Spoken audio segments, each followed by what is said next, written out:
Hey everyone, welcome back to the channel. I'm Mano, and today we are diving deep into one of the oldest, simplest, and most debated rules in personal finance, the 100 minus your age rule. Now, I know what some of you are thinking. Mano, isn't that old news? Isn't that something my grandfather used to follow? And you know what? That is exactly why we need to talk about it. Because in 2026, with interest rates shifting, lifespans getting longer, and markets behaving in ways nobody predicted 5 years ago, this rule deserves a serious, data-backed review. So stay with me until the end, because I'm going to tell you when this rule works, when it completely fails you, and what modern investors are actually doing instead. Let's get into it. So let's start at the beginning. What exactly is the 100 minus your age rule? It's simple. You take the number 100, subtract your current age, and the result tells you what percentage of your investment portfolio should be in stocks, also called equities. The remaining percentage goes into bonds or other fixed income instruments. So if you are 30 years old, 100 minus 30 gives you 70. That means 70% of your portfolio in stocks and 30% in bonds. If you are 50 years old, 100 minus 50, you're sitting at 50% stocks and 50% bonds. And if you are 70 years old, you'd be at just 30% stocks and 70% bonds. The logic behind this is beautifully straightforward. When you are young, you have time on your side. You can afford to take more risk. If markets crash, you have decades to recover. But as you get older, you're getting closer to retirement, and you need your money to be safe and stable. So you gradually shift out of risky stocks and into steady income-generating bonds. This rule was popularized widely throughout the 1980s and 1990s, and it became a cornerstone of what financial advisors called life cycle investing, the idea that your asset allocation should evolve as you move through different life stages. It was clean, it was easy, and for a long time it worked reasonably well. But 2026 is not the 1980s, and that is where things start to get complicated. Let me walk you through some real numbers so we can understand the foundation this rule was built on and where it starts to crack. Historically, the S&P 500, which represents the 500 largest publicly listed companies in the United States, has delivered an average annual return of approximately 10.5% over the last 50 years, when you include dividend reinvestment. That number includes some brutal periods, the dot-com crash of 2000 to 2002, where the index lost about 49%, the 2008 financial crisis, where it dropped roughly 57% from peak to trough, and the COVID crash of early 2020, which wiped out about 34% in just 5 weeks. But over long enough time frames, equities have rewarded patient investors consistently. That part of the rule's logic holds up. Now, let's look at bonds. The 10-year U.S. Treasury bond, the classic safe haven investment, offered yields hovering around 8 to 10% back in the 1980s. That was genuinely attractive. If you were a 65-year-old retiree in 1985 and you put 65% of your money into bonds, yielding 9%, you were earning a solid, predictable income.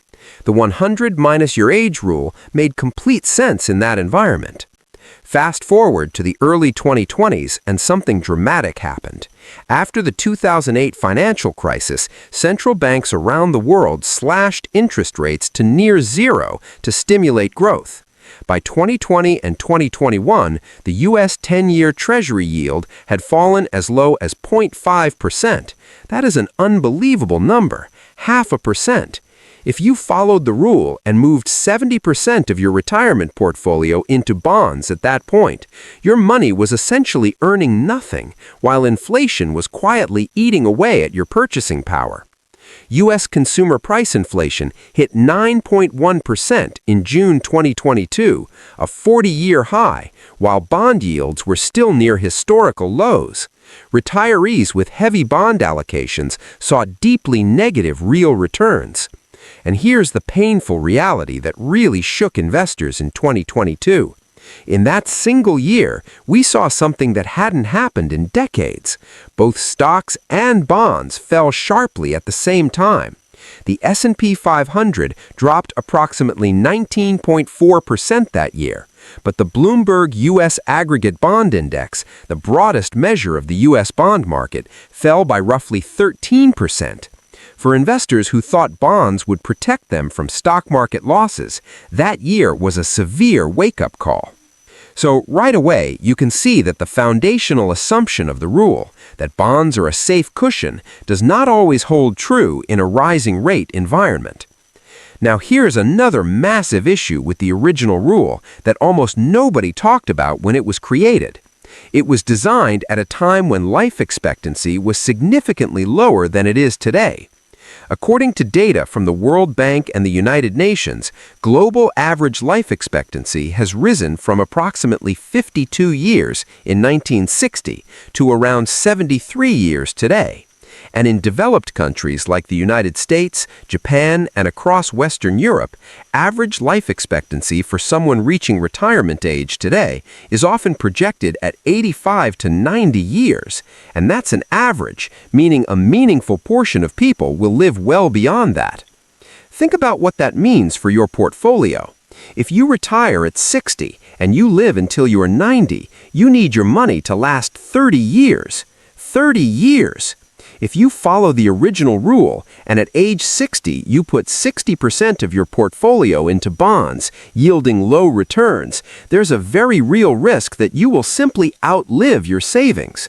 Economists and retirement planners call this longevity risk, and it's one of the most serious financial threats facing retirees today. This is precisely why many modern financial advisors have updated the rule. Instead of 100 minus your age, they now suggest using 110 or even 120 as your base number to keep a higher allocation in growth assets for longer. Under the 120 minus your age version, a 60-year-old would still keep 60% in stocks, a dramatically different and more growth-oriented portfolio than the original rule would prescribe. Vanguard research found that a 60% stock and 40% bond portfolio has historically delivered approximately 8.7% average annual returns, still significantly outperforming a heavily bond-weighted allocation over 20-plus year horizons. Now, most of the data we've discussed so far is U.S.-centric, but for investors in India and across emerging markets, the picture is even more nuanced and interesting. The Nifty 50 index, which represents the 50 largest companies listed on the National Stock Exchange of India, has delivered a compound annual growth rate of approximately 12 to 14% over the last 2 decades. That's significantly higher than many developed market indices, reflecting India's rapid economic growth trajectory.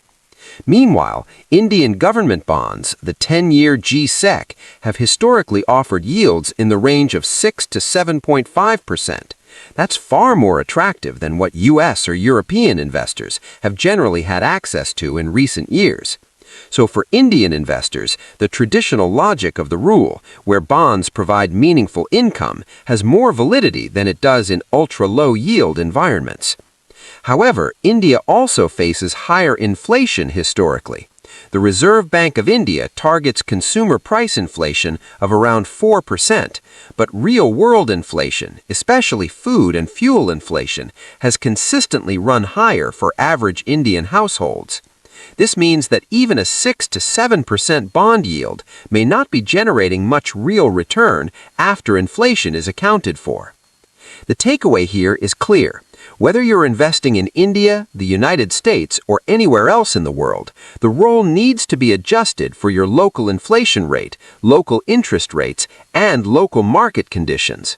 It is not and was never meant to be a one-size-fits-all global formula. So if the original 100 minus your age rule has all these limitations, what are smart investors actually doing instead? Let me walk you through the most effective modern alternatives. The first approach is simply updating the base number. Instead of 100, use 110 or 120. Many leading financial planners and robo-investment platforms now default to these updated versions. Under the 110 version, a 40-year-old would keep 70% in stocks instead of 60. Under the 120 version, that climbs to 80%. This single update alone dramatically improves outcomes by accounting for longer lifespans and the continuing need for portfolio growth. The second approach is target date funds. These are funds specifically designed to manage the stock-to-bond shift automatically on your behalf. You simply choose a fund based on the year you plan to retire, say a 2045 fund or a 2050 fund, and the fund gradually shifts from aggressive equity allocation to more conservative fixed income allocation as your target date approaches. In the United States alone, assets in target date funds crossed $3.5 trillion in 2023, according to Morningstar data, a powerful testament to how popular this automated, hands-off approach has become among everyday investors. The third approach is the bucket strategy, made famous by Harold Evansky. Instead of managing one unified portfolio, you divide your money into 3 distinct buckets. Bucket 1 holds 1 to 2 years of living expenses in cash or cash equivalents, completely liquid, completely accessible. Bucket 2 holds medium-term bonds and stable assets that will cover your needs for the next 3 to 10 years. And Bucket 3 holds your long-term equity investments, money you won't need to touch for a decade or more. This strategy brilliantly removes the emotional temptation to panic sell your stocks during a market crash because your immediate financial needs are fully covered by Bucket 1. The fourth approach is goals-based investing. Instead of following any rule of thumb, you build your entire portfolio around your specific financial goals, your retirement income target, your children's education fund, your healthcare reserve, your legacy goals. You layer in risk tolerance, income stability, tax situation, and timeline. This is what sophisticated wealth managers do for high net worth clients, and today, thanks to digital financial planning tools, it is accessible to more everyday investors than ever before in history. Fidelity Investments recommends saving at least 10 times your annual salary by age 67. For portfolio allocation, they suggest equity exposure ranging from 85% at age 25 to 50% at age 67, closely aligned with the updated 110 minus your age framework. All right, I have been poking quite a few holes in this rule, but let me be balanced and honest. The 100 minus your age rule is not useless. There are specific scenarios where it still provides genuine, practical value. First, if you are a first-time investor who has never built a portfolio before and you're completely overwhelmed by all the options, this rule gives you a clear and actionable starting point. It's better than doing nothing. It's better than leaving all your savings in a bank account earning 3% while inflation runs at 5%. For a beginner, it gets the job done. Second, for investors who have a genuinely low risk tolerance, people who cannot sleep at night when their portfolio drops, having a higher allocation to bonds provides real emotional stability. And emotional stability in investing matters more than most people realize. Research consistently shows that individual investors often destroy their own long-term returns by panic selling at market bottoms.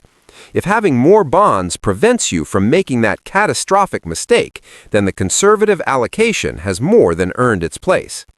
Third, in rising interest rate environments like what we saw between 2022 and 2024, when the U.S. Federal Reserve raised rates from near zero all the way up to a range of 5.25 to 5.5%, newly issued bonds become genuinely attractive again. A 5% yield on a government bond is real, meaningful income. In such environments, the bond component of the 100 minus your age formula starts making strong mathematical sense once more. So the rule is not dead. It's not irrelevant. It's simply incomplete when used in isolation. All right, let me give you my personal perspective on all of this. And remember, this is not financial advice. This is just how I see it as someone who spends a significant amount of time studying markets, investment strategies, and the financial data behind them. I think the 100 minus your age rule is like a training bicycle. It's incredibly useful when you're first learning. It gives you structure. It keeps you from making wild, undiversified bets. It ensures that as you grow older, you are at least moving in the direction of capital preservation and reduced volatility. For a complete beginner, it's a genuine gift. But at some point, you need to take the training wheels off, because once you understand your own risk tolerance, your income stability, and your full financial picture, including other assets like real estate, a pension, a provident fund, or business income, your portfolio strategy needs to reflect your life, not a formula that was invented in a completely different economic era. In 2026, I believe the updated 110 minus your age version is far more appropriate for most investors. And I also believe as bond yields normalize to more reasonable levels, like we began seeing clearly in 2023 and 2024, the fixed income component of a portfolio is once again worth respecting and holding. And most critically, diversification beyond just stocks and bonds is absolutely essential in today's environment. Real estate investment trusts, or REITs, gold and precious metals, inflation-protected securities like TIPS in the United States and inflation-indexed bonds in India, international equities across multiple geographies, all of these play real roles in a truly robust modern portfolio. The world has changed. Our portfolios should reflect that change. So let me bring it all together. The 100 minus your age rule is a classic, beautifully simple portfolio guideline that tells you to hold your age as a percentage in bonds and the rest in stocks. It was built for a world where people lived shorter lives, where bond yields were significantly higher, and where markets were less globally interconnected and complex. For beginners, it remains a useful and actionable starting point. But in 2026, with life expectancies approaching 85 and beyond, with bond yields that have been historically suppressed for over a decade, with inflation risks and simultaneous stock and bond drawdowns now a fully demonstrated reality, the rule needs to be updated. Use at minimum 110, ideally 120 as your base number. And ideally, your strategy should be personalized around your specific goals, risk tolerance, income, and timeline. The smartest investors do not follow rules blindly. They understand the logic behind the rules, they question the underlying assumptions, and they adapt to the current environment. If you found value in this video, please give it a thumbs up. It genuinely helps this channel grow and reach more people who are on this investing journey. Drop your age and your current stock-to-bond allocation in the comments below. I would love to see where everyone is sitting. And if you have not subscribed yet, hit that subscribe button and the bell icon right now so you never miss a video. I'm Mano, and I will see you in the next one. Keep investing smart.